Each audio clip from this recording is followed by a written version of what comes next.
بسم اللہ الرحمن الرحیم۔ دوستو یاد رکھنا، تگڑا اور مضبوط جوان پتہ کون ہوتا ہے؟ جس کی نظریں پوری طرح اس کے کنٹرول میں ہوں۔ یہ علامت جوانی ہے۔ جس آدمی کا پوری طرح، دو لوگ دنیا میں کبھی کوئی کارنامہ سر انجام نہیں دے سکتے، ایک جو حرام کھاتا ہو، ایک جس کی نظر ناپاک ہو۔ محمد بن قاسم جب یہاں آئے تھے نا تو ایک دن بڑے پریشان تھے، تو ایک بزرگ کہنے لگے آپ کیوں پریشان ہیں؟ کہنے لگے راجہ دہر سے مقابلہ ہے اور ہماری فوج تو سندھ کے رستے بھی نہیں جانتی، زبان بھی نہیں جانتی، لڑیں گے کیسے؟ 2-4 دن کے بعد ان بزرگوں کی دوبارہ محمد بن قاسم سے ملاقات ہوئی تو بڑے خوش تھے۔ کہا آپ کیوں خوش ہیں؟ کہنے لگے وہ میرا مقابلہ نہیں کر سکتا، میں نے تحقیق کر لی ہے۔ کہا کیوں؟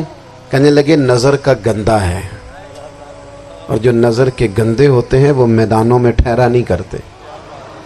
میدان کے لیے نکلنے کے لیے پاک جوانی کی ضرورت ہوتی، تطہیر مزاج ہونا ضروری ہوتا ہے، پاکیزہ افکار اور سچی اور سچی ستھری سوچوں کا ہونا ضروری ہوتا ہے۔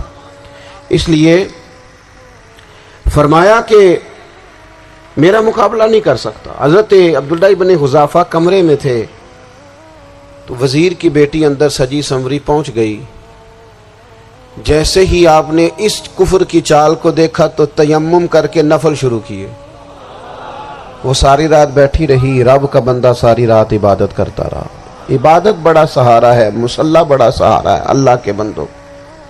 صبح دروازہ کھولا، وزیر نے اپنی بچی سے پوچھنا چاہتا تھا رزلٹ کیا نکلا، تو وہ کہنے لگی پیچھے ہٹ جا، اب تیرا میرا تعلق کوئی نہیں، میں نے نبی پاک کا کلمہ پڑھ لیا۔ اس نے کہا میں نے بھی زمانہ دیکھا ہے، پر یہ کیا لوگ ہیں، کستوری کے بنے ہوئے، سندل سے دھلے ہوئے، کہ میں ساری رات کمرے میں رہی اور 100 اور 1000 آدمی جس جوان کا مقابلہ نہ کر سکے، اتنا طاقتور جوان کمرے میں رہا اور اس نے نظر اٹھا کے نہ دیکھا۔ او کچا رنگ للاری والا جڑا چڑھدا تے لیندا رہندا ہے، اے عشق تیرے دا رنگ محمد چڑھیا پھر نہیں لیندا۔ میں کہا ایک دفعہ نظر اٹھا کے نہیں دیکھا، کمال ہو گئی۔ اتنے بڑے لوگ، اتنی بڑی سعادت مندی، فیروز بختی، معاملہ فہمی حد ہو گئی۔ اللہ اکبر۔ دوستو بادشاہ جب پوری طرح ہار گیا نا، اس نے کہا مار دو۔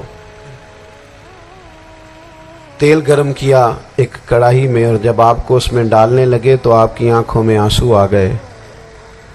بادشاہ کا خیال ہوا شاید نرم ہو گئے ہیں، کہنے لگا روئے کیوں؟ فرمانے لگے سوچتا ہوں جان ہی ایک ہے، کتنا مزہ ہے اس کی راہ میں جان دینے کا، کتنی لذت ہے اس کے نام پر مرنے میں، کتنا لطف ہے۔ جے تو چڑھیا اتے دار بھی نہیں، تے جے تو وکیا عشق بازار بھی نہیں، تے ایڈا سستا سودا پیار بھی نہیں، تے ایڈا سستا لبدا یار بھی نہیں۔ کئی جنگل گانے پیندے نہیں، کئی دوزخ لنگنے پیندے نہیں، جے وہ اس ملوں بھی مل جاوے، ایدوں سستا ہور بپار بھی نہیں۔ تے کچھ سمجھ نہ آوے لوکانوں وہ کادے نال شہید کرے، ڈٹھی یار دے ہاتھ تلوار بھی نہیں، پر او دا خالی جاندہ وار بھی نہیں۔ کہنے لگے ایک جان ہے نا، تو دل کرتا ہے ہزاروں ہوتی تو ایک ایک کر کے محبوب کے نام پہ قربان کرتا، جب میرے پاس ہے ہی ایک، کروں کیا؟ حضرت عبداللہ ابن حذافہ رضی اللہ تعالیٰ عنہ جب روئے اور بادشاہ نے یہ بات سنی تو بادشاہ اٹھ کے کھڑا ہو گیا، سارے وزیروں مشیروں کو کہنے لگا تم نے کہا تھا نا بندہ ضائع کرنے والا نہیں، یہ بھی ضائع کرنے والا نہیں۔ کہنے لگا میرا ماتھا چومو، تم جیسے لوگوں کو قتل نہیں کرنا چاہیے، آزاد کرنا چاہیے۔ عزیز اپنی زندگی سے نا یہ بہت زیادہ ہرس، ہوس، طمع، اور یہ کسی بات کی بھی ہو، ہرس صرف پیسوں کی نہیں ہوتی ہے، شہرت کی بھی ہوتی ہے، یہ بیماری انسان کو اقتدار کی بھی ہوتی ہے، تعریف کی بھی بیماری ہوتی ہے، یہ سارے نقص ہوتے ہیں لوگوں کو، اور معاذ اللہ بعض جبوں کبوں کے اندر بھی ہوتے ہیں، وہاں بھی پنپتے اپنی زندگی جب تک اس سادگی میں نہیں لاؤ گے جو رسول پاک نے عطا فرمائی ہے. جب لوگ آسانیوں میں پوری طرح الجھ گئے تو پھر وہ دور ہوئے اور کفر چڑھ گیا. دوسری بات، اللہ کے محبوب صلی اللہ تعالی علیہ وسلم کی محبت ہم سے تقاضا کرتی ہے کہ ہم اس مشن کے لیے کام کریں جس مشن کے لیے رسول پاک نے کام فرمایا ہے. ہم سارے کام بڑے مضبوطی سے، سوچ سمجھ کے، تدبر سے، حکمت سے، تقاضوں کو مد نظر رکھتے ہوئے کرتے ہیں. سارے کام. دین کے کام میں ہمارا مزاج نہیں ہوتا. او ہو جائے گا جی، آپ بسم اللہ پڑھیں جی، شروع کریں جی. آپ تقاضوں کو سمجھیں، چیزوں کو دبائیں نہیں، چیزوں پر غور کریں. کسی کے ذہن کی سطح پر سوال ابھرتا ہے، اس کا تسلی بخش جواب دیں. اپنی زندگی میں دین کے کام کے لیے اپنے آپ کو وقف کریں. اور دین کے کام کے بہت سارے پہلو ہیں. ہزاروں لوگوں کو قرآن پاک ٹھیک پڑھنا نہیں آتا. ہزارہ لوگ ہیں جو قرآن مجید کے مطالب سے آگاہ نہیں ہیں. دین کی بنیادی ضروریات سے لوگ نابلد ہیں. میں آپ کو کس طرح یہ بات سمجھاؤں کہ ہزاروں کی تعداد میں طلاقیں اس لیے ہوتی ہیں کہ مردوں کو طلاق کے مسئلے نہیں آتے. انہیں پتہ نہیں ہے کہ مجھے حقوق زوجین کے معاملے میں کیسے چلنا. ڈھیر سارے گھروں میں تباہی اس لیے ہے کہ تربیت اولاد کا دینی منہج ہمیں نہیں پتا. اپنا حصہ ملائیں دین کے کام میں.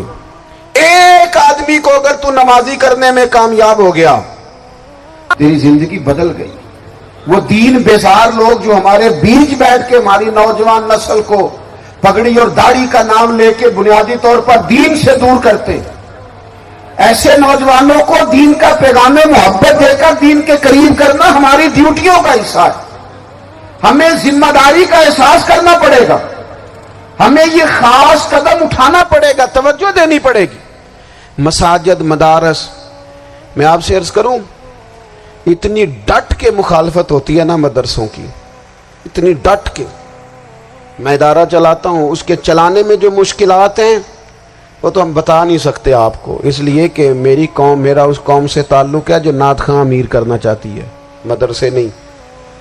ہاں، نقیب خطیب پیدا کرنا چاہتی ہے، شعر و شاعری کی زندگی کو پروان چڑھانا چاہتی ہے. فقط ہمارا ان لوگوں سے تعلق ہے جو لاکھوں کروڑوں روپیہ محافل پہ لگائیں گے. اور قاری صاحب بیچارے اگر مسجد کا کوئی ہونے والا کام کسی وقت بتا دیں گے تو وہ بڑی مشکل آ جائے گی ان کے لیے. یہ کیسے ہو سکتا ہے، آپ نے یہ ڈیوٹی بتا دی. مدارس، اور جتنا اہم رول دین کو پھیلانے میں مدارس اسلامیہ کا ہے، اتنی زبردست. لوگوں کا خیال ہوتا ہے میری طرح کے لوگ شاید کام کرتے ہیں، ڈیوٹی کرتے ہیں.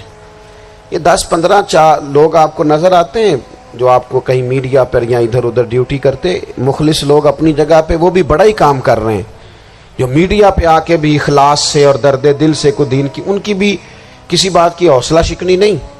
لیکن ہزارہ اساتذہ جو مدارس میں بیٹھ کے پڑھاتے ہیں، انہوں نے وہ سارے لوگ تیار. آپ سمجھ نہیں سکتے کتنا بڑا کام.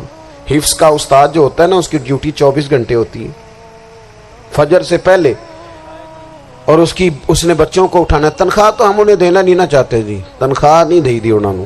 ہم بھی مولوی امیر نہ ہو جانا. مولوی نو تے سوٹ بھی 27ویں والی رات دے ہے تاکہ کدھر سوان کے عید والے دن پا نہ لوے، چونکہ 27ویں تو بعد تے درزی پھڑتا ہی کوئی نہیں.